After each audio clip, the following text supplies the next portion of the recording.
Hello students, welcome to my YouTube channel. This is Mahesh नागर।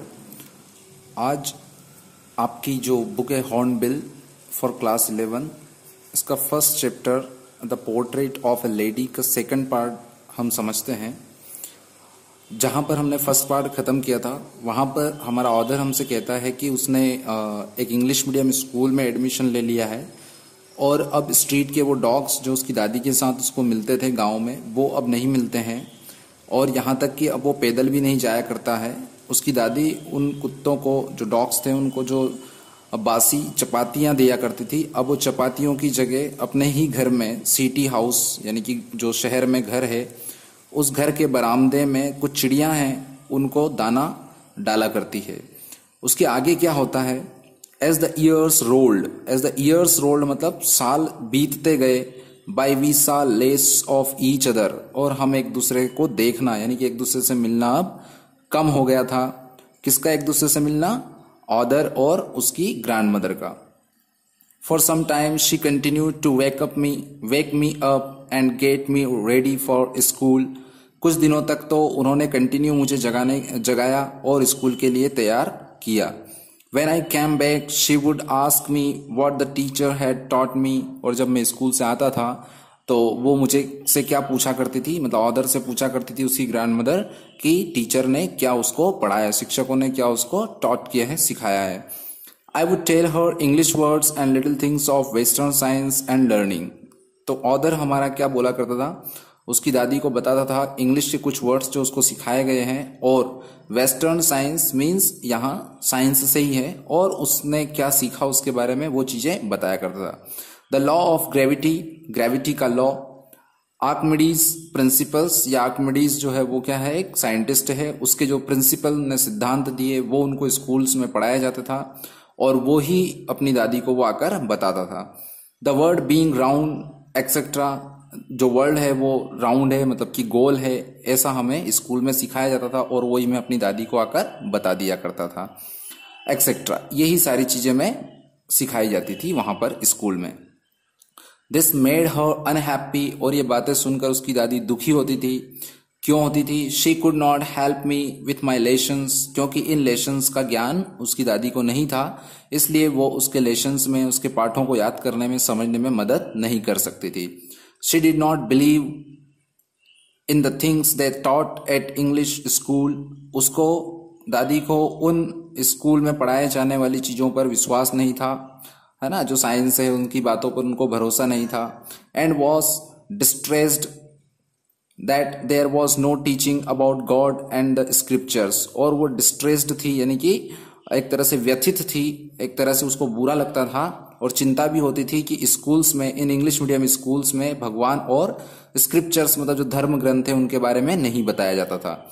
One day, एक दिन की बात है, I announce that we were being given music lessons. एक दिन मैंने आकर अनाउंस किया, ये घोषणा करी कि हमें स्कूल में म्यूजिक क्लासेस भी हमारी स्टार्ट हो चुकी है।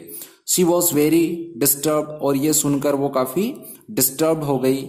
To her music and loved associations, उनके लिए क्या था? लैव्ड मतलब होता है एक तरह से अपशिष्ट, अगली। उनको क्या लगता था? To her music had means उनका, उसको ऐसा लगा दादी को कि जो मैं म्यूजिक सिखाती थी बच्चे को वो पसंद नहीं था, जो सॉन्ग्स सिखाती थी वो पसंद नहीं था, और इन मेरे सिखाए हुए सॉन्ग्स के साथ जो है वो क्या हो रहा है, एक अपशिष्ट अगली बिहेवियर हो रहा है। It was the monopoly of harlots and beggars and not meant for gentlefolk। यहाँ पर एक मोनोपोली मतलब क्या होता है? एकाधिकार। किसका था एकाधिकार? हार्बोर्स मतलब कि जो सड़क पे रहती है, मतलब जो स्ट्रीट वॉकर्स रहती है ना, जो औरतें, उनको बोलते हैं हार्लोट्स। एक वर्ड में अगर हम बोले तो वेश्याएं। तो यहाँ पर शहर में सड़कों पर, उन सड़कों पर घूमने वाली औरतों और बेगार्स और भिखारियों का मोनोपोली थी। And not meant for men folk, है ना, जेंटल फॉक। जेंटल मतलब कि सज्जन व्यक्ति और फॉक मतलब कि उसकी भीड़। तो इसका उन जेंटल फॉक से कोई लेना देना नहीं था, मतलब सड़कों पे जेंटल या सभ्य लोग नहीं मिलते थे, ये असभ्य लोग मिलते थे। She said nothing but her silence meant disapproval. उन्होंने हालांकि कुछ कहा तो नहीं, लेकिन वो चुप रही और इसका मतलब था कि उन्होंने उस बात को डिसअप्रूव कर दिया है। She rarely talk to me after that, और उसके बाद जब ऐसा हुआ उसके बाद ही वो मुझसे रेयरली कभी कभार ही बातें किया करती थी। When I went up to university, और जब मैं स्कूल पास करके विश्वविद्यालय यूनिवर्सिटी में एडमिशन लेने गया, I was given a room of my own, तो मुझे अपना खुद का रूम दे दिया गया था। The common link of friendship was snapped, और अब जो कॉमन लिंक थी हमारे बीच में, है ना, वो क्या हो चुकी थी, स्नैप्ड। स्नैप्ड मतलब होता है बातों से हमला करना। तो एक दूसरे की बातों से ही उस दोस्ती पर क्या हुआ था, हमला हुआ था। मतलब ऑदर और उसकी दादी की जो फ्रेंडशिप थी वो थोड़ी सी वीक हो गई थी। My grandmother accepted her seclusion with resignation, मेरी ग्रैंड मदर ने क्या किया था, उन्हें स्वीकार कर लिया था। क्या स्वीकार कर लिया था, seclusion with resignation.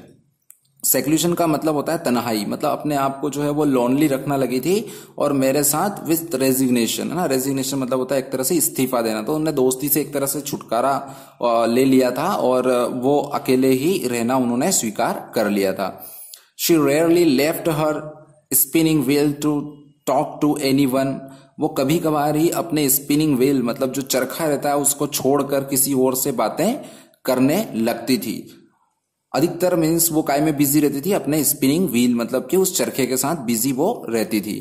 From sunrise to sunset, सूर्य उदय से लेकर सूर्यास्त तक मतलब पूरे दिन, she said bye her wheel spinning, अपने वो चरखे के साथ बैठी रहती थी। एंड रिसाइटिंग प्रेयर्स, और क्या गाती रहती थी, रिसाइटिंग मतलब कहना या गाना बोलना, क्या बोलती रहती थी, अपनी प्रेयर्स बोलती रहती थी।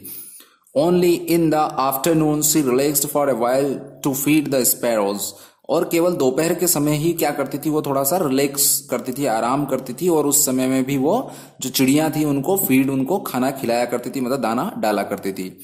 While she sat in the veranda breaking the bread into little bits, और उस समय क्या करती थी वो, जब चिड़ियों को ब्रेड या रोटी खिलाती थी तो उनको बहुत छोटे छोटे टुकड़े में करके और डालती थी ताकि वो आसानी से खा सके sparrows. Hundreds of little birds collected round her, creating a veritable bedlam of chirpings.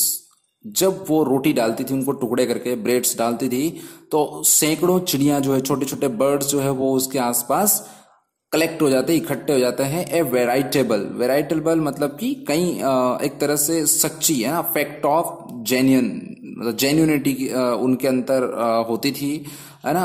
बेडलम of चिरपिंग्स मतलब क्या होता है, एक तरह से चहकने की आवाज करना, और बेडलम मतलब हंगामा, है ना। तो वो क्या होता है, जब उनको दाना डाला जाता तो वो हंगामा करती थी, चहकती थी। इस तरह से सैकड़ों जो चिड़िया, छोटे पक्षी है वो इकट्ठा हो जाया करता था।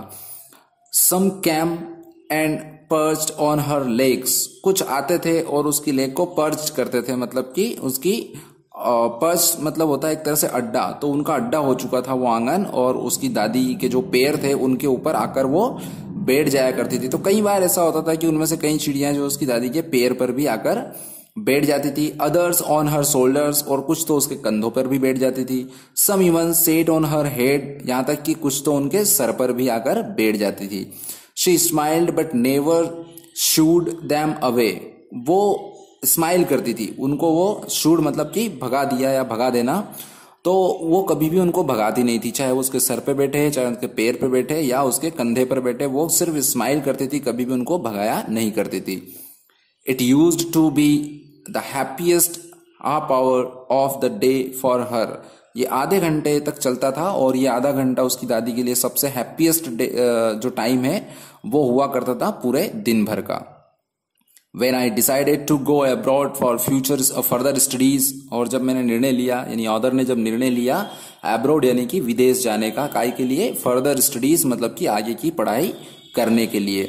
I was sure my grand mother would be upset, मुझे लग रहा था, मैं इस बात के लिए श्योर था कि इस सब चीजों को देखकर कि मैं विदेश जा रहा हूं पढ़ने के लिए, तो मेरी ग्रैंड मदर जो है क्या होगी, ये सब सुनकर अपसेट हो जाएगी, थोड़ा दुखी हो जाएगी। I would be away for 5 years, क्योंकि मुझे कितने साल बाहर रहना था, 5 साल के लिए मैं जा रहा था। And at her age one could never tell, और उसकी उम्र की जो औरतें हैं या उनकी उम्र के जो लोग हैं वो कभी भी ऐसा करने के लिए इजाजत नहीं दे सकते थे। But my grand mother could, परंतु मेरी ग्रैंड मदर जो है वो कह सकती थी। She was not even sentimental, sentimental होना मतलब इमोशनल होना, तो वो ना केवल इमोशनल तो थी ही नहीं, मतलब उनको जो ऑथर है उसको लगा था कि वो इमोशनल हो जाएगी, लेकिन वो बिल्कुल भी इमोशनल नहीं हुई। She came to leave me at the railway station, और वो मुझे छोड़ने कहाँ तक आई, रेलवे स्टेशन तक आई। बट डिड नॉट टॉक और शो एनी इमोशन, परंतु ना तो उन्होंने कोई बात करी और ना ही अपनी तरफ से कोई इमोशन, कोई भावना प्रकट करी। हर लिप्स मूव्ड इन प्रेयर, अब भी जब उसको रेलवे स्टेशन पे छोड़ने गई तब भी उसकी दादी जो है वो प्रेयर कर रही थी। Her mind was lost in prayer, उनका पूरा दिमाग जो है वो प्रेयर में ही लगा हुआ था, प्रार्थना में लगा हुआ था। Her fingers were busy telling the beads of her rosary, वही उनके हाथ में जो माला थी वो थी, और उसके बीट्स जो मन के हैं उनको वो घुमा रही थी और प्रेयर कर रही थी। Silently she kissed my forehead, forehead मतलब जो माथा होता है, तो चुपचाप उन्होंने मेरा माथा चूमा। And when I left I cherished the most imprint as perhaps the last sign of physical contact between us. तो साइलेंटली जब उसने किस किया, उसके बाद जब वहां पर वो उसने लेफ्ट किया, मतलब ऑथर जब गया, तो आई चेरिस्ड है ना, आई चेरिस्ड, तो चेरिस मतलब होता है पोषित करना या कोई चीज अंदर बिठा लेना। द मोइस्ट इम्प्रिंट है ना, मोइस्ट मतलब होता है नम, और इम्प्रिंट मतलब उसका पिक्चराइज करना या उसकी छाप छोड़ना। तो जब मैंने क्या किया अपने अंदर, जब वो मूवमेंट था, यानी कि एक अपनी सबसे प्यार जिससे वो करता था अपनी दादी से, उनसे वो बिछड़ रहा था, उनसे वो दूर जा रहा था ऑथर, तो उसने अपने अंदर एक नम छाप, मतलब कि एक इमोशनल तस्वीर जो है उस मूवमेंट की अपने अंदर बना ली थी एज, और ऐसा लग रहा था जैसे कि परहैप्स शायद उनका ये लास्ट फिजिकल कांटेक्ट है उन दोनों के बीच में, मतलब उसको ऐसा लग रहा था कि उसकी दादी ने अब उसको लास्ट टाइम उसको छुआ है, उसके फॉरहेड को किस किया है, और शायद इन फ्यूचर अब वो ऐसा नहीं हो पाएगी और नहीं कर पाएगी और वो उसके कांटेक्ट में नहीं आ पाएगा, ऐसा उसको लगा, इसलिए वो काफी इमोशनल हो गया author. But that was not so, पर ऐसा नहीं हो पाया। After 5 years I came back home and was met by her at the station, और जब मैं 5 साल बाद वापस आया तो वापस से मैं किससे मिला, अपनी दादी से मिला, उसी स्टेशन पर जहां से मैं गया था, उसी स्टेशन पर जब मैं आया तो वो मुझे रिसीव करने आ गई थी। She did not look a day older, और 5 साल बाद भी जब उसको देखा मैंने तो एक भी दिन ज्यादा बूढ़ी वो नहीं लग रही थी। ऑथर को ऐसा लगा था कि 5 साल के लिए मैं जा रहा हूं और अब बहुत बूढ़ी हो चुकी है, शायद मैं आऊं तब तक ये जिंदा ना रहे, लेकिन ऐसा नहीं हुआ, वो अभी भी उसी कंडीशन में थी। She still had no time for words, अब भी उनके पास कुछ वर्ड्स है ना, मीन्स फॉर वर्ड्स, तो यहाँ कहना क्या चाहता है, कोई भी शब्द बोलने के लिए यानी कि बात करने के लिए उनके पास अब भी समय नहीं था। And while she clasped me in her arms I could hear her reciting her prayers, और जब उन्होंने मुझे क्या किया, क्लेस्प्ड किया, क्लेस्प्ड मतलब कि अपने सीने से लगाया या टाइटली उनने मुझे पकड़ा है ना, मेरे उनके आर्म में, तो उनकी बाहों में उन्होंने जब मुझे पकड़ा, गले लगाया, तो क्या हुआ कि मुझे उनकी जो रिसाइटिंग है, मतलब कि जो उनकी प्रेयर है, उस प्रेयर के वर्ड मुझे सुनाई दे रहे थे। Even on the first day of my arrival, arrival मतलब कि उनके पहुंचने के, तो जब ऑथर पहुंचा तो वो क्या कह रहा है कि जब पहला दिन था मेरा पहुंचने का घर, her happiest moments were with her sparrows, तो अब भी उसकी दादी का सबसे जो हैप्पीएस्ट मोमेंट था, यानी कि सबसे खुशी वाला जो क्षण था, वो उन स्पेरोज के साथ, उन चिड़ियों के साथ समय बिताना था। whom she fed longer and with frivolous rebukes, जिनको वो कई लंबे समय से क्या कर रही थी, खाना खिला रही थी है ना, और उनको फ्रिवलस होता है एक तरह से तुच्छ या बहुत छोटा, और रिबुक्स मतलब होता है गाली या फटकार देना, तो उनको उसी गाली या फटकार से जो है, क्योंकि वो अपने बच्चे जैसा उनको समझने लगी थी, तो उनको फटकारती थी है ना, उनको भला बुरा बोल देती थी, और फिर भी जो है उन चिड़ियों को वो खाना खिलाती थी। In the evening A change came over हर, और शाम का जब समय था तो उनके अंदर एक बदलाव आया, किसके अंदर, ऑथर की दादी के अंदर जो है थोड़ा सा बदलाव आया। शी डिड नॉट प्रे, अब वो प्रार्थना नहीं कर रही थी। She collected the women of the neighbourhood, उन्होंने आसपास की पड़ोस की औरतों को इकट्ठा करना शुरू किया। गॉट एन ओल्ड ड्रम, एक पुराना सा ड्रम जो ढोलक होता है उसको लिया, एंड स्टार्टेड ए सिंग, और गाना गाना शुरू किया। For several hours she thumped the sagging, और कई सेवरल आवर्स, कई घंटों तक जो है उन्होंने क्या करना शुरू किया, थम्प्ड द शेगिंग, थम्प्ड का मतलब जो होता है वो एक तरह से मुक्का मारना, या जैसे ढोल को मारते हैं ना, ढोलक या जो कोई भी ड्रम होता है उसको हाथ से बजाते हैं, तो वो करने लगी। शेगिंग का मतलब होता है एक तरह का फेड यानी कि गिरना, तो जोर जोर से मुक्के उसके ऊपर मारकर वो बजाने लगी। Skins of the dilapidated drum, dilapidated drum मतलब कि एक तरह का स्टेल मतलब बासी या पुराना जर्जर हालत का जो ढोल था उसको वो बजा रही थी। उसकी स्किन पर जो है वो हाथ से मार मार कर उसको बजा रही थी। And saying of the home coming of warriors, और कौन से गाने गा रही थी? Home coming of warriors. जो वॉरियर्स मतलब कि कोई युद्ध जीत के आया जो बहादुर है, या कोई बड़ा काम करके जब घर आता था तो उसके लिए वॉरियर्स के सॉन्ग गाते थे। तो इसी तरह से उसका जो बेटा है यानी कि उसका जो ग्रैंड सन है ऑदर हमारा, वो ऑदर जब आया था तो उसके लिए ये सारा प्रोग्राम उन्होंने अरेंज किया था। We had to persuade her to stop to avoid over straining. हमने क्या किया? हमने उसको वी हैड टू परस्यूड, हमें परस्यूड करना था। परस्यूड जो होता है उसका मतलब होता है राजी करना। हम उसको इस चीज के लिए मना रहे थे कि ये सब जो वो कर रही है ये उसको क्या कर देगी? ओवर स्ट्रेनिंग कर देगी, मतलब कि रिसोर्सेस और या एबिलिटी है ना। तो एबिलिटी जो थी वो काई की एबिलिटी थी कि उनके अंदर गाने की एबिलिटी है, बट हम उस चीज के लिए मना कर रहे थे कि वो ऐसा ना करे, है ना। That was the first time since I had known her that she did not pray. और ऑदर क्या बोल रहे हैं कि यही वो समय था मेरी पूरी लाइफ में जब मैंने उनको देखा था कि वो किसी पल प्रे नहीं कर रही थी, यानी कि प्रार्थना नहीं कर रही थी, बल्कि मेरे आने पर जो है होम कमिंग ऑफ वॉरियर्स के लिए सॉन्ग गा रही थी डोल बजाकर। तो नेक्स्ट मॉर्निंग अगली सुबह होती है, शी वॉज टेकन इल, और अब वो क्या हो चुकी थी? बीमार हो चुकी थी। ठीक है, जो उसकी दादी है अगली सुबह बीमार हो चुकी थी। It was a mild fever. वो कौन सा फीवर था? माइल्ड मतलब हल्का सा, है ना। माइल्ड मतलब क्या होता है? हल्का उनको बुखार हो चुका था। And the doctor told us that it would go, और डॉक्टर ने बोला कि ये चला जाएगा, नॉर्मल सा बुखार है, और जनरली डॉक्टर ने ट्रीटमेंट देखा और बोला कि ये चला जाएगा। But my grand mother thought differently, परंतु मेरी ग्रैंड मदर जो है वो कुछ अलग सोच रही थी, डिफरेंट सोच रही थी। She told us that her and was near. उन्होंने कहा कि उसका एंड जो है यानी कि उनका अंत समय अब आ चुका है, अब वो मरने वाली है। शी सेड दैट, उन्होंने कहा कि since only a few hours before the close of the last chapter of her life, उनके लाइफ का लास्ट चैप्टर यानी कि उनकी मौत होने से कुछ घंटे पहले ही, फ्यू आवर्स पहले ही उन्होंने ये बात कही थी कि अब उनका अंतिम समय आ चुका है। She had omitted to pray. अब उन्होंने ओमिट करना मतलब क्या होता है? छोड़ देना या भुला देना या मिस कर देना। तो अब उन्होंने अपनी प्रे करना मिस कर दी थी। She was not going to waste any more time talking to us, क्योंकि अब वो उस प्रे को करना चाहती थी और हमसे एक भी शब्द वो बात करने के लिए नहीं चाह रही थी, यानी उनकी इच्छा थी कि वो कोई बात ना करे। वी प्रोटेस्टेड, हमने इस चीज का विरोध किया कि वो ऐसे ना सोचे, ऐसा कुछ होने वाला नहीं है, उनकी मौत अभी नहीं होगी क्योंकि बहुत हल्का बुखार है। But she ignored our protest, परंतु हमारा विरोध जो है उन्होंने अनदेखा कर दिया, नजरअंदाज कर दिया। शी ले पीसफुली, ले मतलब लेटना, पीसफुली मतलब शांति से, वो इन बेड, बेड पर वो शांति से लेटी हुई थी। Praying and telling her beads, वो अपनी मालाओं को घुमा रही थी और प्रे करती जा रही थी।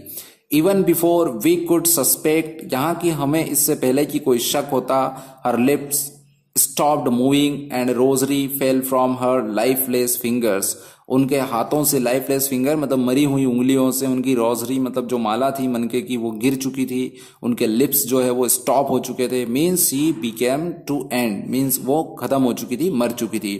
A peaceful pallor spread on her face and we knew that she was dead. A peaceful pallor, pallor मतलब पीलापन, है ना। तो एक हल्का पीलापन, उनके शांति वाला पीलापन उनके पूरे चेहरे पर स्प्रेड हो गया था, फैल गया था, और हमें ये बात पता चल चुकी थी कि अब वो मर चुकी है।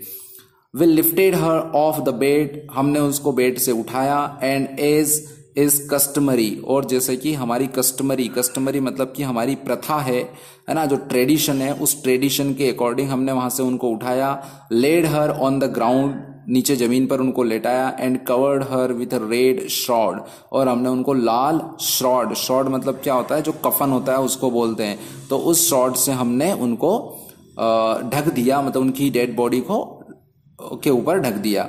आफ्टर ए फ्यू आवर्स, कुछ घंटों के बाद, ऑफ मॉर्निंग, मॉर्निंग मीन्स ये मॉर्निंग सुबह वाली नहीं, मॉर्निंग मतलब शोक, शोक जताने के कुछ घंटों के बाद we left her alone to make arrangements for her funeral, और उनके फ्यूनरल मतलब अंतिम संस्कार के लिए हमने उनको अकेला छोड़कर और अरेंजमेंट करना शुरू किया। इन द इवनिंग के समय क्या हुआ, we went to her room, हम उनके कमरे में गए with a crude stretcher, stretcher means जो रहता है ना हॉस्पिटल में आदमी को लेटा के जाता, तो ऐसे लकड़ियों से बनाकर जो मर जाता है उसको लकड़ियों के बनाकर जो है उसकी मृत्यु से है जिसको बोलते हैं स्ट्रेचर, जो है वो क्रूड स्ट्रेचर मतलब कच्चा बनाया उसको, है ना। To take her to be cremated, उसका जो उनको जो है उसके लिए उनकी डेड बॉडी को शमशान तक ले जाने के लिए उन्होंने क्या किया, एक स्ट्रेचर बनाया और स्ट्रेचर पर उनको लेटा दिया। The sun was setting, sun जो है वो डूब रहा था, and had lit her room, हमने उनके रूम को प्रकाशित किया, and veranda with a blaze of golden light, है ना, जो blaze of golden light, blaze मतलब क्या होता है, आग की फ्लेम, है ना, ब्लेज मतलब होता है फ्लेम ऑफ फायर, तो आग से हमने उनके कमरे को और वरांडा में हमने आग जलाकर उजाला किया। We stopped halfway in the courtyard, और हम कोर्टयार्ड मतलब उनका जो बरामदा वगैरह था वहां पर आधे रास्ते में हम रुके। ऑल ओवर द वरांडा, पूरे ही जो आंगन था उसमें, एंड इन हर रूम, और उनके रूम में भी, right up to where she lay dead and stiff wrapped in the red shroud. Thousands of sparrows sat scattered on the floor. Floor पर पूरे उनके कमरे से लेकर उनके बाहर तक, और जो मर चुकी थी तो उनकी बॉडी पर तक वो जो स्पैरोज है वो यहाँ वहां स्प्रेड हो चुकी थी, मतलब स्कैटर्ड, बिखरी हुई, झुंड में नहीं थी वो, बिखरी हुई यहाँ वहां बैठी थी। देयर वॉज नो चिरपिंग, अब वो जैसा कि उनका नेचर होता है चिरपिंग करने का, चहकने का, पर वो अब आवाज नहीं कर रही थी, चिरपिंग नहीं कर रही थी। We felt sorry for the birds, and हम बर्ड्स से सॉरी कहना चाहते थे, हम उसके लिए माफी चाहते थे, पर हम इसमें कर भी क्या सकते थे, मतलब कोई मर जाता उसमें कोई क्या कर सकता है।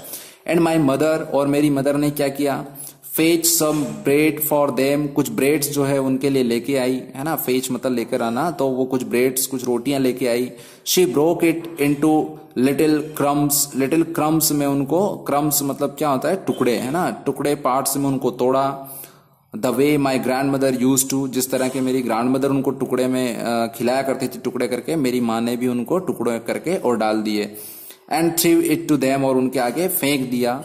The sparrow took no notice of the bread, उन ब्रेड्स पर, उन रोटियों के टुकड़ों पर उन स्पैरोज ने अपना कोई ध्यान नहीं दिया, मतलब उनकी तरफ देखा तक नहीं। When we carried my grandmother's corpse से, है ना, कॉप्स से मतलब क्या होता है, लाश या डेड बॉडी, जब हम हमारी ग्रैंड मदर की, मेरी ग्रैंड मदर की जो क्रॉप से है मतलब डेड बॉडी ले जा रहे थे, दे फ्लीव अवे क्वाइटली, तो जब हम वहां से ले जा चुके थे तो वो चुपचाप वहां से उड़ गई, सारे स्पैरोज, सारी चिड़ियां वहां से उड़ चुकी थी। Next morning the sweeper swept the bread crumbs into the dustbin, और अगली सुबह क्या हुआ, जो स्वीपर आया सफाई करने वाला, उसने पूरे के पूरे जो ब्रेड्स के टुकड़े यहाँ वहां बिखरे पड़े थे, जो कि स्पैरोज के लिए हमारे स्पीकर की माँ ने डाले थे, वो सब कुछ जो है उसने साफ कर दिया एंड कहाँ फेंक दिया। तो स्टूडेंट्स, आपने देखा कि किस तरह से खुशवंत सिंह ने एक लेडी का, जो कि ग्रैंड मदर के तौर पर, उन्होंने एक पिक्चर यहाँ पर क्रिएट करने की कोशिश की है। राइटर्स की राइटिंग की यही ब्यूटी होती है कि वो जो लिखते हैं, जिस तरह से लिखते हैं, we can make a imaginary picture of their writing, उनकी जो राइटिंग है उससे हम एक इमेजिनरी पिक्चर क्रिएट कर सकते हैं।